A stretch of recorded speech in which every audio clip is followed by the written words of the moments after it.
relationships. Relationships, you need two skills, major skills here. The first one is influence tools. Remember when I defined leadership, what did I say? It's the ability to move people towards goals. And then we spent some time on the word move.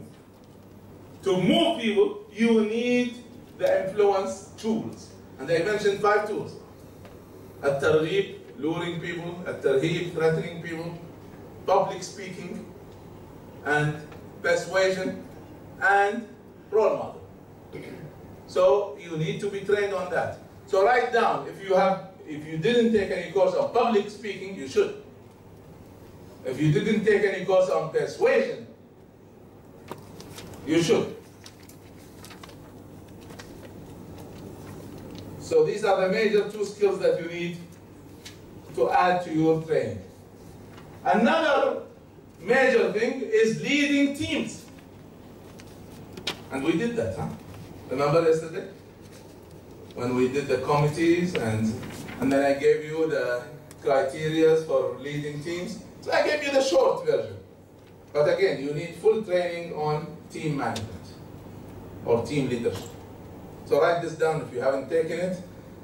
What I gave you is not enough. It's just opening the door. So you need to be well versed in that. Right. The next role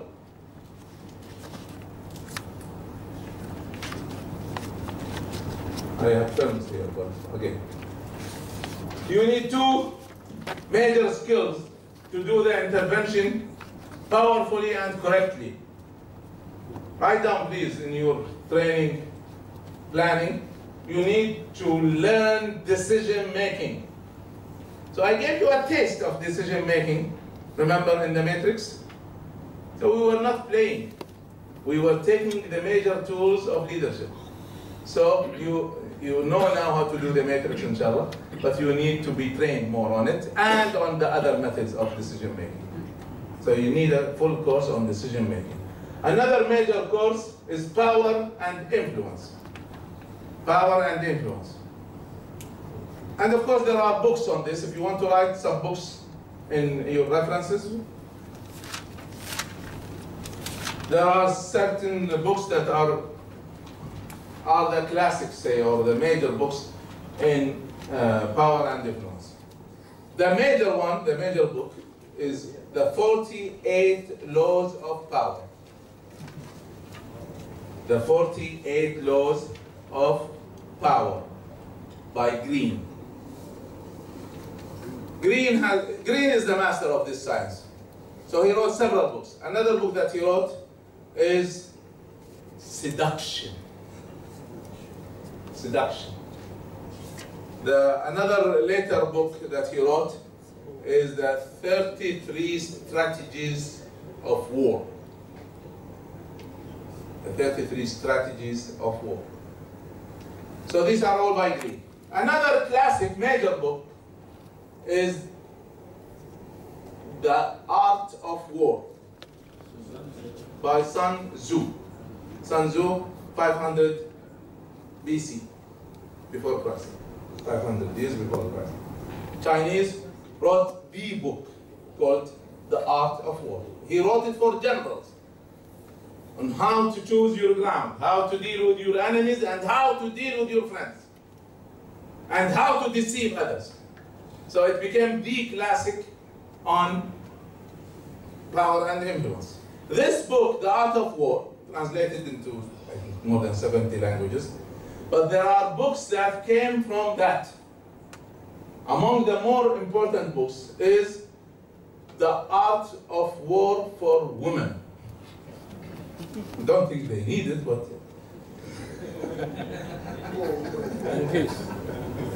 The Art of War for Women. Another book is The Art of War for Executives. So how to apply these principles as an executive. A final book is, this is a funny book. The Art of War is by Sun Tzu. Sun, S-U-N, Tzu, T-Z-U. The book is called Sun Tzu was a sissy. This is the name of the book.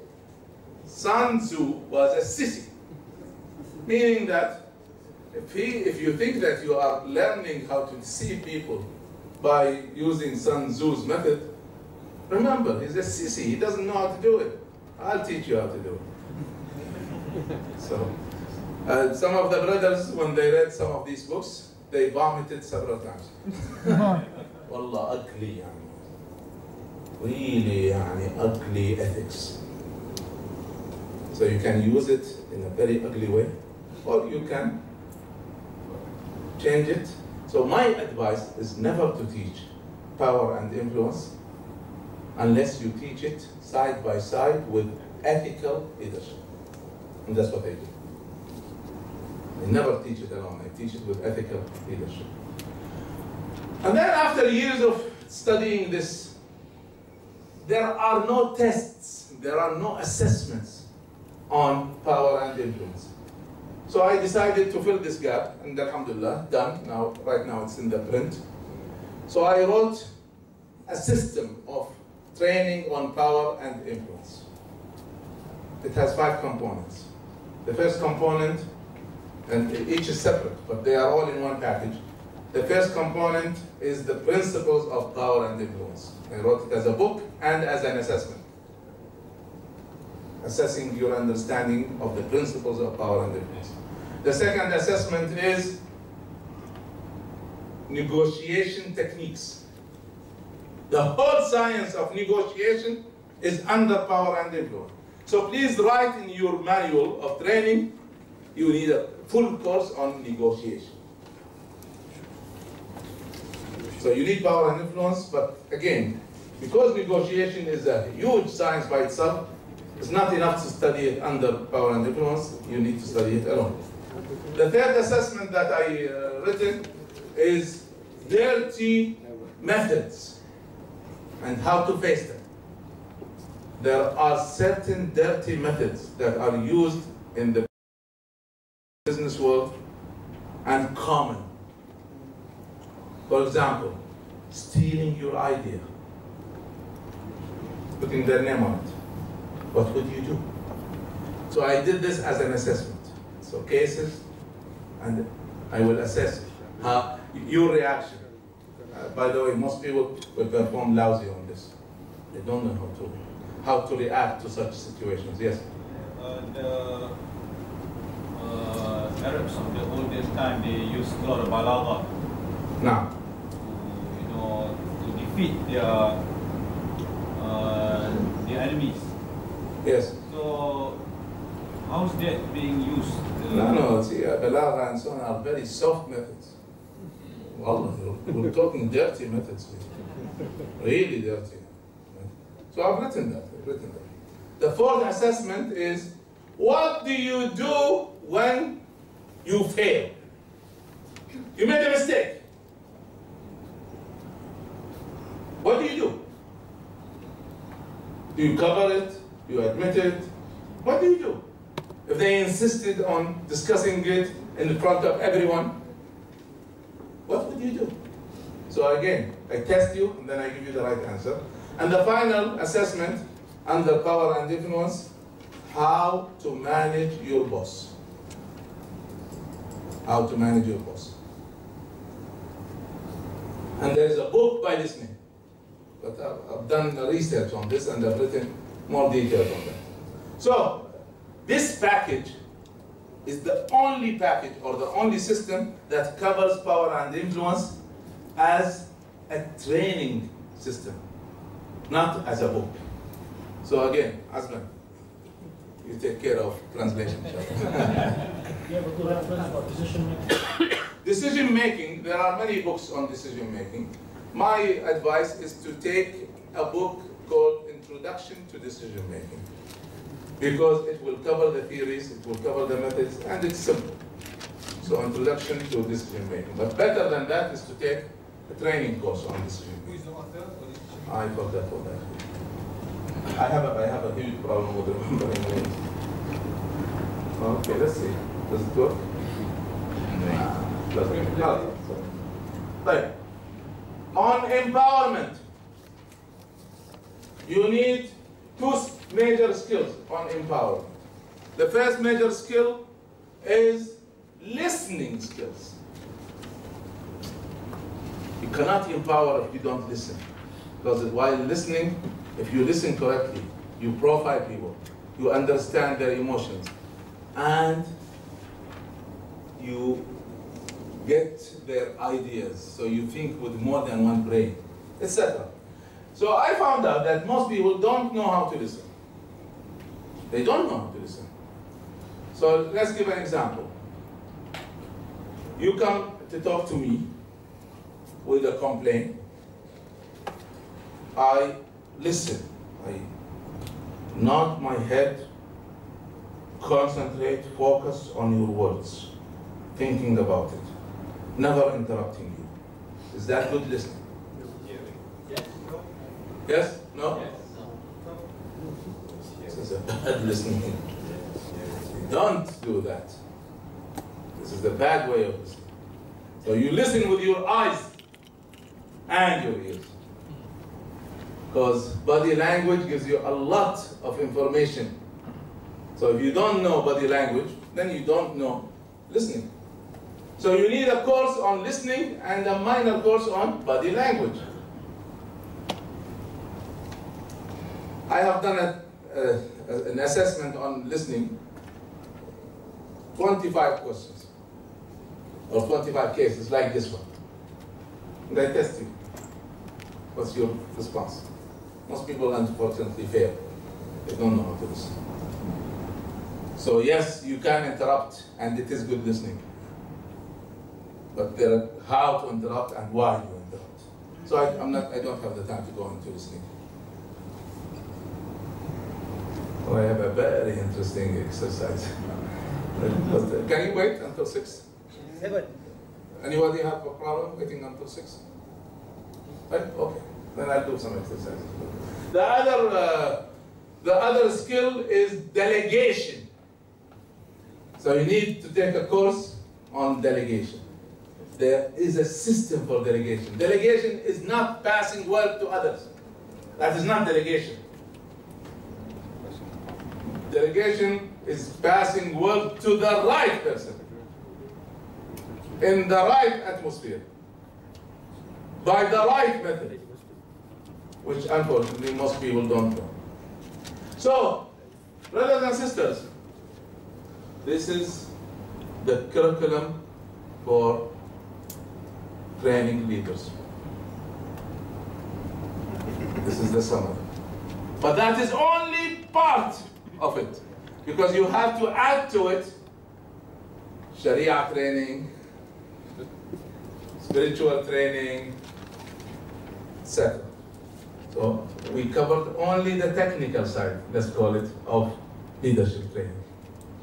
So you need fikr, you need spirit, you need Sharia, other parts that are in the balanced life, to make balanced leaders. But we covered only the skills part. But this is so important because unfortunately it's not found anywhere. So now you know how to train yourself, and now you know how to train others. Before I go into exercises, there are a few things that I'd like to cover quickly.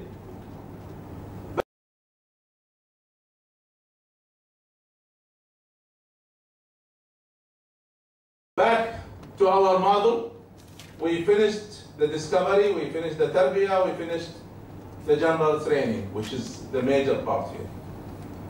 Now let's talk about specialized training. Of course, specialized training is a system that is different from one specialty to another. So here, for example, what I have done is I have started a project of doing 8 centers for specialized training, all charity, alhamdulillah. And all of them are online. We train online. So the first one is called Mufakkir, and this is the website for it. It's in Arabic, unfortunately. Inshallah, again, this is a project that you can handle. Mufakkir.net. But there is a general model to do specialized training. So what do? The first thing we do is for Mufakkir is to decide what are the competencies a great person of fikr should have. Again, we are creating the fikr leaders of the Ummah. So right now we have about 600 students from 47 countries being trained on leadership. My goal is to get 2% of that. So just imagine getting 12 major thinkers. When you go to history, you see that you don't need more than 5 in any civilization. But we produce more just in case one dies or whatever. So, alhamdulillah, we're working on that, and this is full force. Now we are now in the 9th group that joined the center. Accordingly, we set the curriculum, the general principles of the curriculum, not the books, the curriculum. So we set the curriculum. These are the major curriculums that they would need to be mufakkir. Then we decide on the methods. So what kind of courses, workshops, what kind of readings, so all of this is how to apply it. But we don't choose the books, for example. This is the last thing we do. We set the competencies, we set the curriculum, and then we decide on the methods. Now the major scholars of fiqh, except Al-Qaradawi, have joined the faculty of this center. So we have Dr. Abdul Karim Bakar, Dr. Jassim Sultan, Fahmi Huwaidi, etc. They are our teachers in this center. So we need this in English or in other languages. Now, this is the first one. If you want to write the other centers quickly, we have a center for media leaders. And we call it in Arabic, Alumni. So I3, L-A-M-Y. 3 is the letter that we use for Ain. So i'lami.com.net.org, we have all of that. Alumni has 3 specialties within it. Presentation skills for TV. We have journalism, and we have directors of programs of ikhraj. So 3 specialties. Alhamdulillah, very successful also. So successful that Al Jazeera Training Center have asked us to buy this center and make it their own online center and add to it the practical training. And we have agreed. I met with them 2 days before I came with you, and now we are waiting for their final financial offer. And we will do it, inshallah. We will pass it to Jazeera, because the idea here is to train the future leaders. So we have the theory, we have the curriculum, we have the teachers, and they have the practical side. So again, this is something that we need. The third center that this is already done. The third center that is already done is political leaders.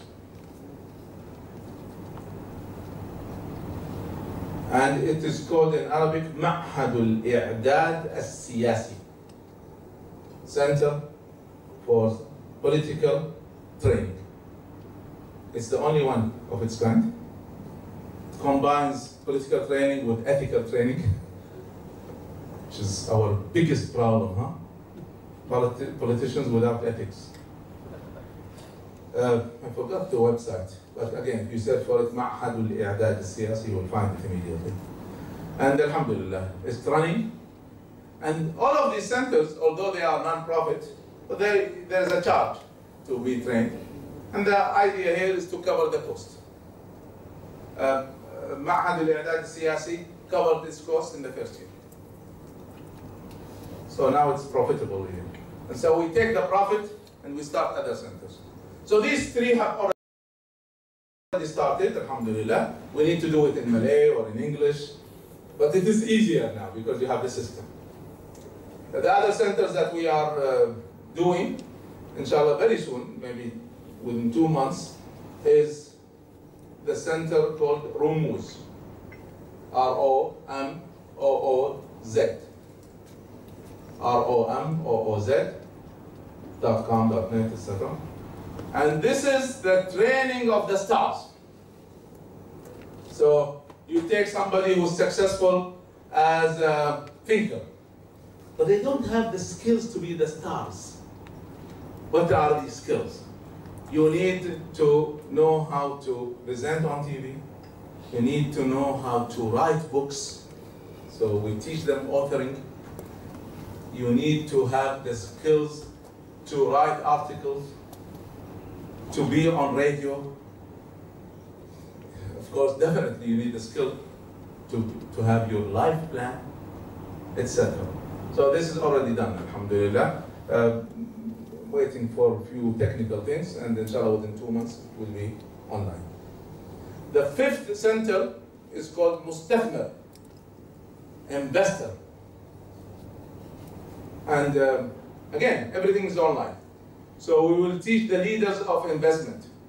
And in 3 areas, it will have a specialty, subspecialty of real estate, and another subspecialty of stock market, and a 3rd specialty of direct investment.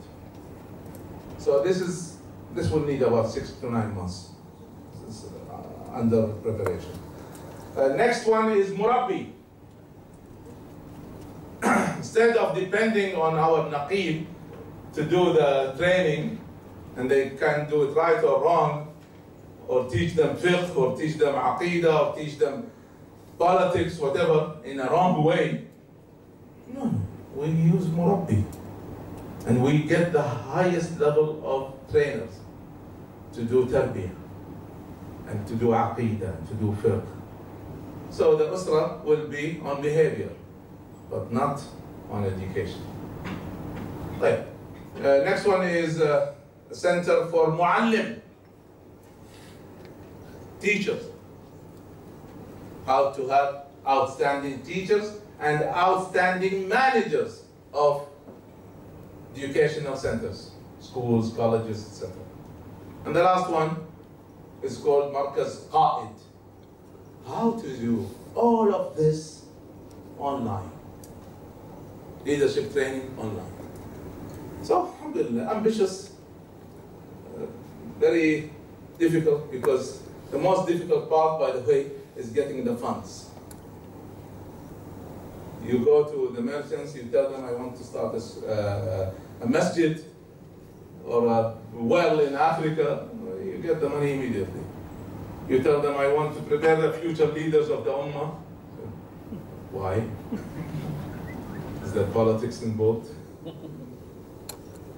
So people are afraid of this. So that is an example of specialized leadership. So you see, it's quite a different system than general leaders. Finally, we go to the nurturing culture, environment. And then I will do it in very short. First of all, it's a culture of values that are taught and applied. Otherwise, you train bad leadership. Secondly, it's a balanced environment. So yes, you have training, you have fikr, but you have also aqidah, you have also relationships training, body, and the other skills that you have in balanced life. The third part is coaching or sponsorship, coaching. I've done a study on all the major scholars in our history. Al-Ghazali, Ibn Sina, I've done the study, it's published. I found out that every one of them, when they were young, found a coach. There was a coach, personal coach. And they are mentioned by name, that sponsored them in 2 areas. sponsor them in their specialty, philosophy, physics, etc., and sponsor them financially. So sometimes we have outstanding potential leaders, but they have financial problems. So they will be busy trying to get the bread for their family, and that will keep them away from the training. So we must sponsor them, coach them. And we have done that with outstanding students. Flexibility. So there are no orders. There is no isti'dan. You must get permission. No obedience in the sense that we do in our tarbiyah. It's flexible. They want to change their career, they want to go travel, etc. It's flexible. You do not create leaders by controlling them. You create followers. You create leaders when you're flexible. Like freedom. They can meet anyone, they can read any book, they can speak their mind. You don't put limitations on the preparation of leaders. You advise them, you correct them, but you don't limit them. And finally, you encourage them to have curiosity, to ask questions, to ask what happened in the meeting of the leadership, who was with this issue, who was with that. No forbidden questions. None. So that's how you create leaders. But I have two main exercises, but before that, let me give you the resources on leadership. Here we will talk about which institutes that I would recommend if you want to continue your education in leadership. What are the books that I would recommend? What are the magazines that are focused on leadership? Who are the scholars that I advise you to follow? And what are the universities that give a degree, not in management? Because usually you have a degree in business or management, even if your specialty is leadership.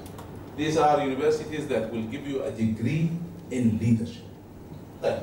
So quickly, and again, I will leave this presentation past to you, so you don't need to write anything.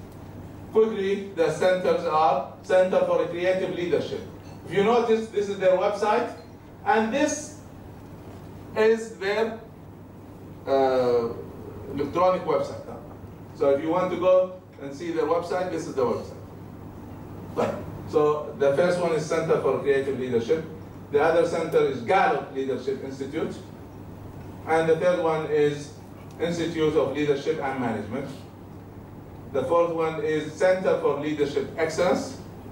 And in Arabic, our academy. We call it Leaders Training Academy. It's short for LTA. And the website, I intentionally put Family Innovation, there is a website for the academy. It's called Leaders TA. Leaders Training Academy, leadersta.com. So if you want more details about the academy.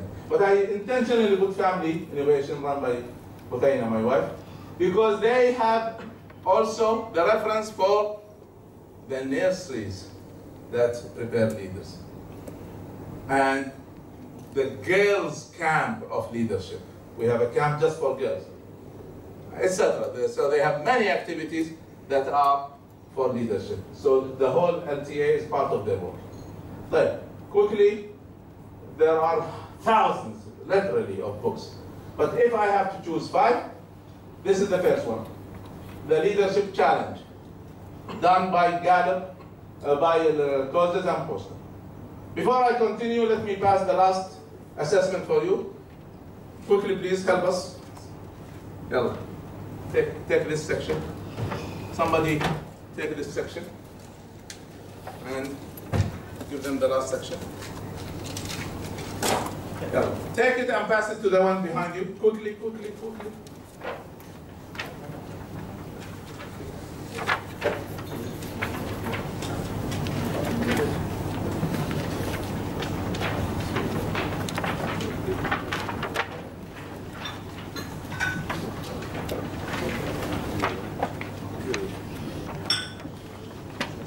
What is this in your hand? Just leave it aside. Listen to me, please.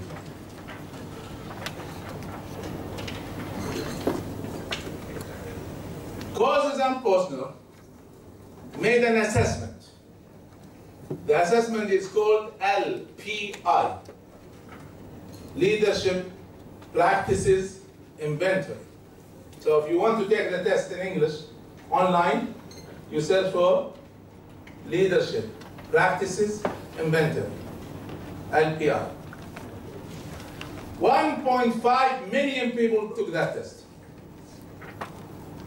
Causes and Posner took the results and analyzed them and came up with the characteristics of great leaders, exemplary leaders, they call them.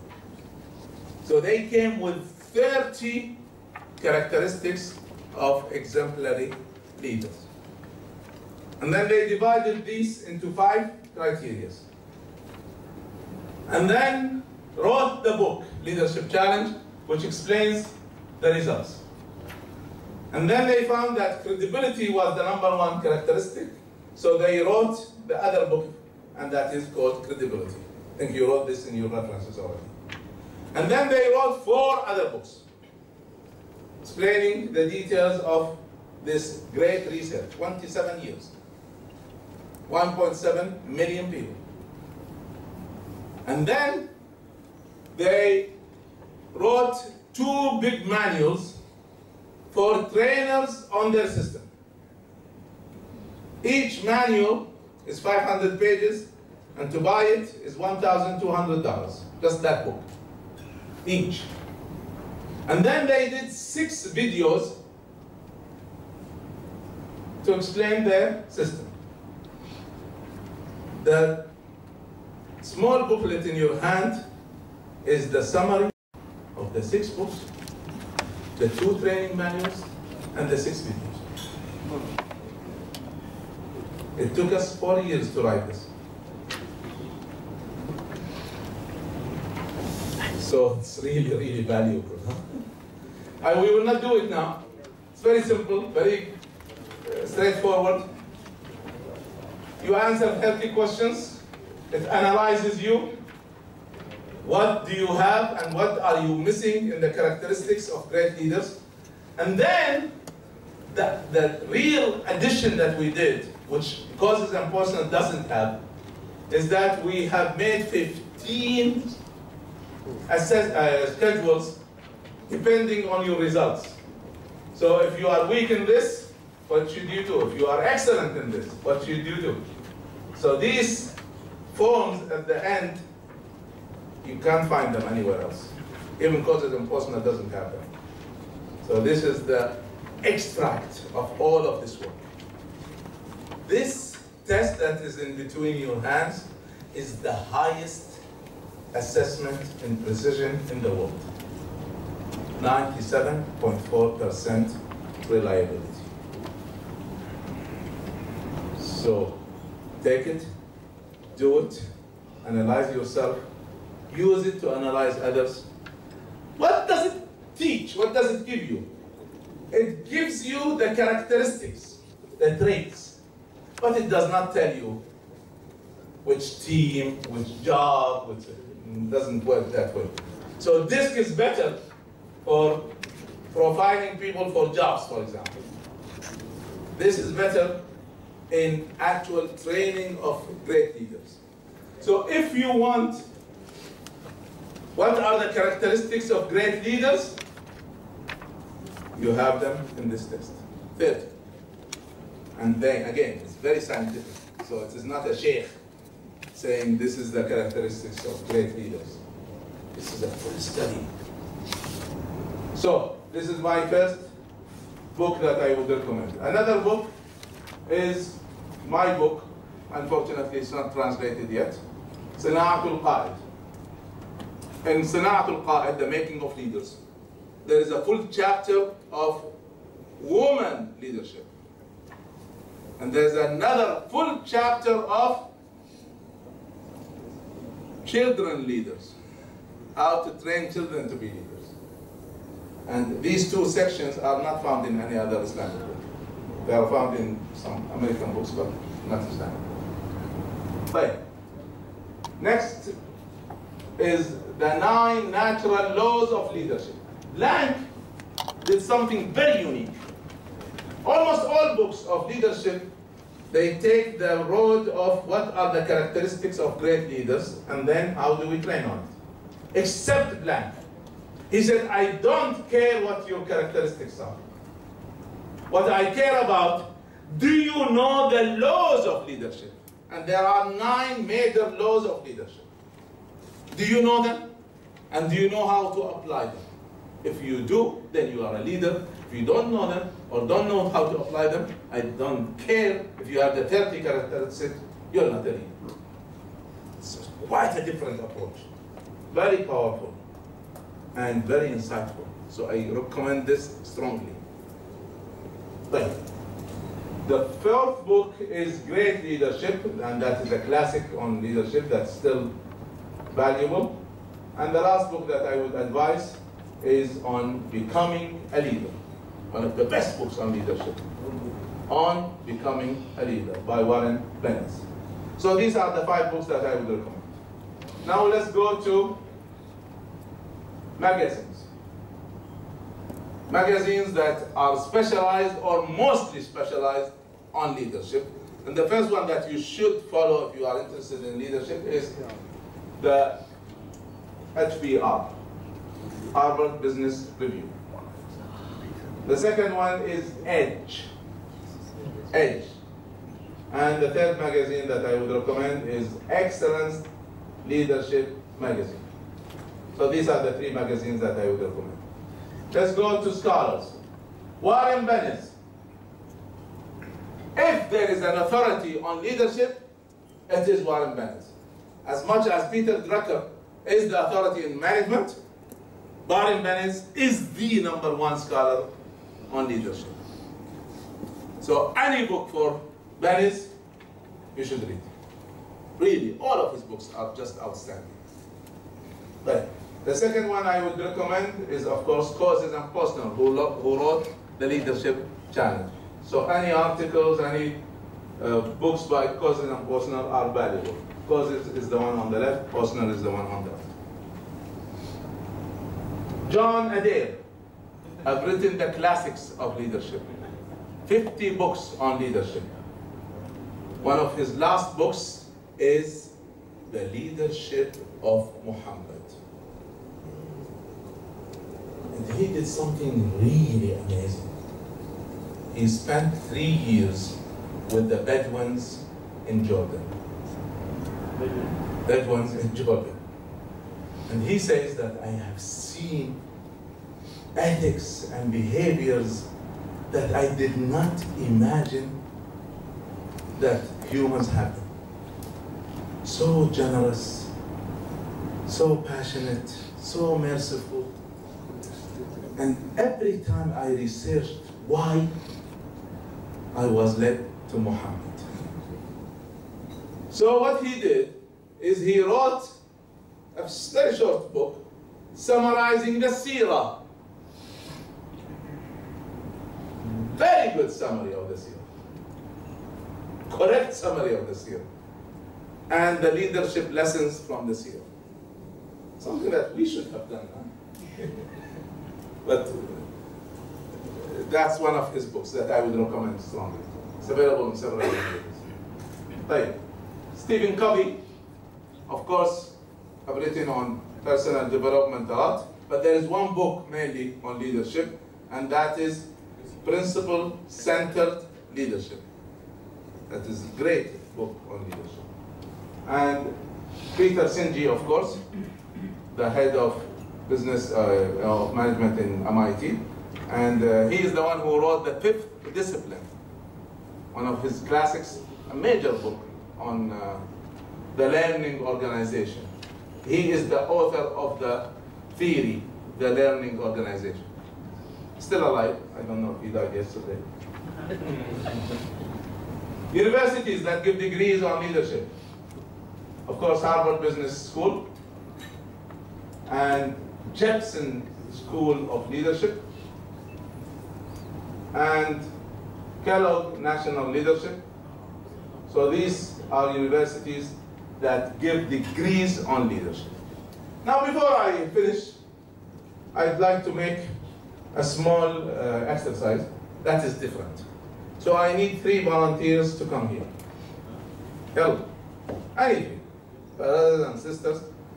You will be embarrassed a little bit. But no. Yalla, come on. Should I come?